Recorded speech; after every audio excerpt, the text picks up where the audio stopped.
How's it going, guys? So in today's video, I want to do a short comparison between the DualShock 4 back paddle attachment, which is recently launched, and the Xbox One Elite Controller Series 1, the first version that came out, which I have here as well. So a little bit of background information just for context. I bought the Xbox One Elite to play Rocket League with. So I started Rocket League on keyboard and mouse. At about 600 hours in, I felt I was being held back by the keyboard and mouse, so I made the switch to controller.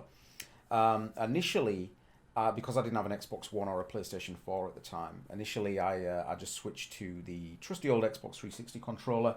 But then after a couple of months of adjusting to that, I decided I felt like I was being held back because I've never been able to play claw grip or anything like that, so I felt like I was being held back with just using the face buttons and stuff. And so I started looking for a controller with paddles. Initially, I was going to get a Scuff because I've owned Scuffs previously. But then this kind of came out, and I read some reviews on it. There were good reviews. And I was like, you know what? It looks nice. It looks premium. I will buy that. And it's been a great controller. It's been well loved, as you can see. The grips are off here. And, well, one of them is anyway. That one's kind of warped. You can sort of see where I have glued it back on, but I'll get to that in a minute. It's been well loved. It's been played with a lot. As I say, I made the switch to this controller about 700 hours into Rocket League. I made the initial switch to controller about 600 hours in, played for about 100 hours on the 360 controller, then switched to this about 100 hours later. And it's been good, but quite quickly I started to notice flaws. So initially when I made the switch, I kept boost on R1 because that's what I was used to off the 360 controller, and I was using one of the paddles for I was using the paddles for air roll left and air roll right respectively. I wasn't using hold to air roll at that time, so I was using this for boost, and with the amount of games I was playing, that was held down a lot. Now this is the same design flaw as the original Xbox One controller, and that is that the bumpers, I'll just hold this up here so you can see, the bumpers, the bumper pieces here, it's one piece of plastic, and what happens after a while, if you press these a lot, it splits. It kind of splits in the middle as there's a sort of pressure point there where it eventually snaps. Mine did it the first time about 6 months in, so it was still under warranty. The problem was I was playing Rocket League daily, and I was doing quite well. I was increasing in rank at the time. I think it was about diamond, something like that. So I was just starting to get to that stage in ranked where I was playing a lot and I wanted to improve and I wanted to get better. And the thought of sending this off, RMAing this, and going, several weeks without it when it was my main control method. No, I couldn't do that. And so luckily enough, the bumper pieces are quite cheap online. So I bought one, I took it apart myself, and I replaced it. And I carried on, and then about 3 months later, it did the same again. That's actually why this is a different color. Originally, the original one is like the same color. It's like that sort of silvery color, same as these in the triggers. But yeah, the replacement ones that you can buy are just like the one for the standard Xbox One controller, and so they're black, which is why a different color. Yeah, about 3 months after I replaced it myself, it snapped again. Luckily, you get them in packs of 2. So I replaced it again and I carried on playing. And then a couple of months later, it did it again for the third time. And I replaced it again. This is the same one that I replaced for the third time. And then I was like, this can't go on.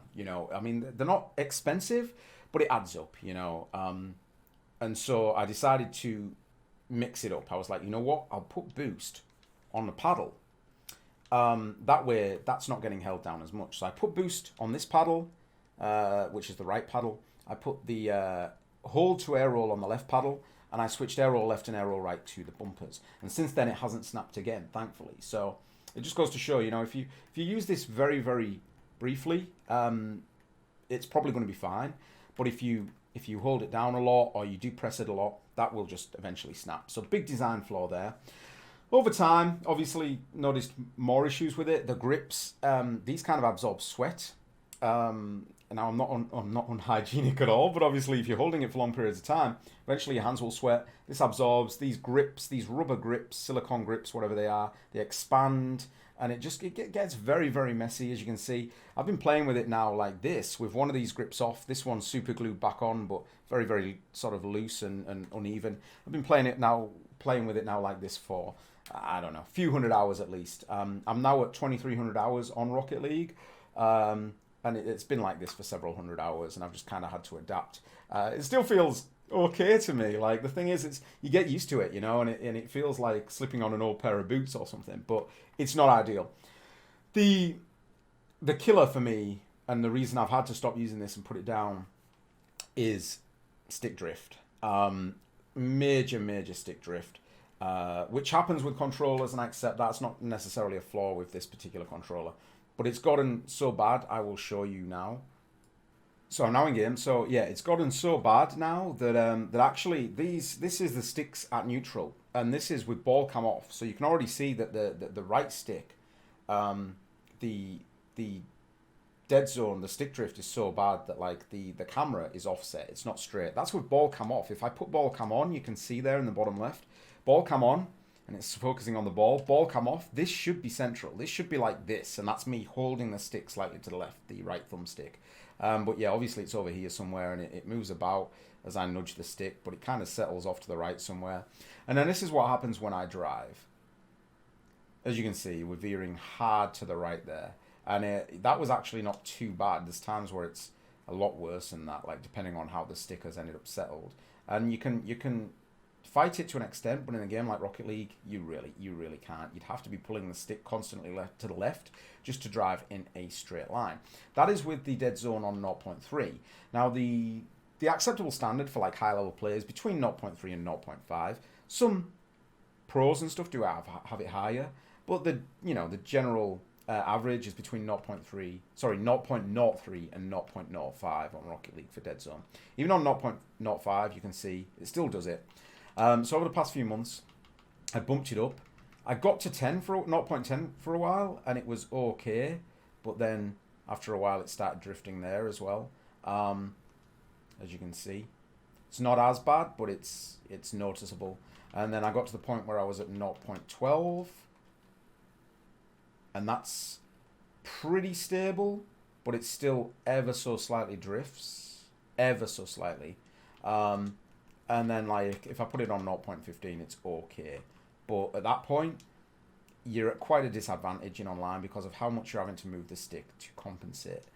It's not noticeable in other games, you know, where I'm not playing at a high level of play. But in Rocket League, when I'm quite high ranked, it is a pain. So, wasn't ideal. And so, yeah, something had to be done. And so originally I was just going to buy a replacement Elite controller, especially now that they've launched the Series 2, the V2. But I just couldn't afford it. I couldn't justify the cost. It's the only game, Rocket League is the only game that I play with this controller. And these are at least £100 each, at least. Take the cable out. At least £100 for a replacement one of these. They have come down a little bit in price since the Series 2 launched. So I could have bought a replacement Series 1. But yeah, it's still very, very expensive for a controller. And so a couple of weeks ago, I decided to make the switch to the DualShock. And I had one in the house, and a DualShock 4. You know, I've got a PS4 now, and I had it in the house. I was like, you know what? I'll try and make the switch, and I'll try and get used to the face buttons again, and, you know, using L1 and R1 for boost and power slide and stuff. But, you know, I tried, and it just, after several hundred hours of using the paddles, I couldn't go back. I said how I struggled before, even before getting used to the paddles. Now it was just, I couldn't do it. And I was at a loss. You know, I looked at scuffs, but they're even more expensive than the Elite. And I was just like, I'm not paying 150 quid for a controller. It's not happening. And then Sony dropped this bad boy. And, you know, I looked at the promo images, and I was kind of like, not sure, because if you look, when I attach it to the controller here, if you, just a little bit awkward, but it does sort of slot in. It doesn't look like it's going to go. You worry that you're going to snap something, but it does just sort of slot in. If you look where the paddles are positioned on this compared to the paddles I'm used to on the Elite, you can see that these are much more like further, you know, the further down the grip, which is where I like them. I kind of hold it like this, and I hit it with my ring finger, and that's perfect. Whereas these, they're much, much higher, so you kind of I'm still using my ring finger, but it's kind of awkward. They're not down, they're not down here. But in fairness, because of the shape of the DualShock 4, it's not as bad as I thought it would be. So it works fine. And yeah, I bought it. I jumped on it. I got it on Friday. It came out here in the UK on Friday. I pre-ordered it on Game. And it's nice. It's a lot smaller than I thought it would be based on the promo images I'd seen on the internet.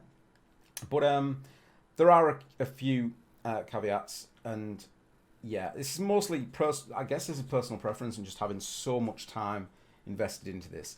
One of the criticisms of the Elite originally was that the paddles are too squishy. And I know that they addressed that in the Series 2 and they made them more clicky and firm. But in Rocket League, it's so fast-paced. I kind of like the fact you don't have to apply a lot of pressure to these. There's not a lot of resistance. You so much as gently tap it. And you can, I don't know if the mic will pick that up. It does give a little click, but doesn't take much to apply the button. And it's just this little, these little green buttons here is what does it. And you've got the little metal nub there which pushes on the button. I know that's not great in focus, but you can see the little metal nub that pops up, and that's what applies the pressure to the button. So it doesn't take much at all. In comparison, they're very clicky. The first thing I noticed when I took this out of the box, this is the box it came in. It's really much smaller than the promo images make it look. But yeah, it's quite small. But the first thing I noticed was that the buttons, they seem very loose. With them being plastic, they kind of rattle around in their housing there, which is a little bit disconcerting. I'm not even pressing the button there. I'm just kind of, you can see the plastic piece there just sort of wiggling, and it looks kind of loose at first. I sort of gave it a shake in my hand when I first took it out of the box. I was like, those buttons, I don't know about that. But in fairness, it's more robust than it initially seems, I think. There's quite a click when you press it. It's quite firm. But it does mean that you have to apply quite a bit of pressure when compared to these paddles to actually, activate the action for the button. And so I'm struggling quite a lot with that in Rocket League, because I'm so used to just gently applying pressure and it's away. Whereas this, you get that click. I haven't put a lot of time. Obviously, it's only been a couple of days and I'm practicing in free play. But so far, I'm struggling with that, as well as switching to an entirely different shape of controller and stuff as well, which I'm sure is a big part of it. But yeah, there's that. The little LCD display is really nice. I get it to come on. I think it's because the controller's not on. There we go. So this is the screen here. You hold it, and then you basically cycle through by pressing the paddles. You cycle through what controls you want to apply to each paddle. And it keeps going off because the controller just keeps disconnecting. I'll plug it in with the wire so it doesn't do that. Yeah, you basically, you apply what button you want to each paddle, and that's it. So you don't require any external software, whereas with the Elite you have to use their, on PC, obviously on the Xbox it's not too bad, but even on the Xbox you have to go into the settings and to apply it in there. But on the PC you have to download the Xbox accessory app and map the profiles to the paddles in that, whereas this, it's all done on the hardware side, so you don't have to worry about that at all. And it's a nice little feature. It's cool. It's handy. You don't have to have another piece of software on your computer, which it's not a deal breaker, but it's nice that you can do it all on there. And this thing doesn't bulge out the bottom as much as I thought it would either, which is quite nice. Again, in the promo images, it looked quite bulky. I was thinking, it's going to add quite a bit of weight, and it's going to add like a weird profile to the bottom of the controller.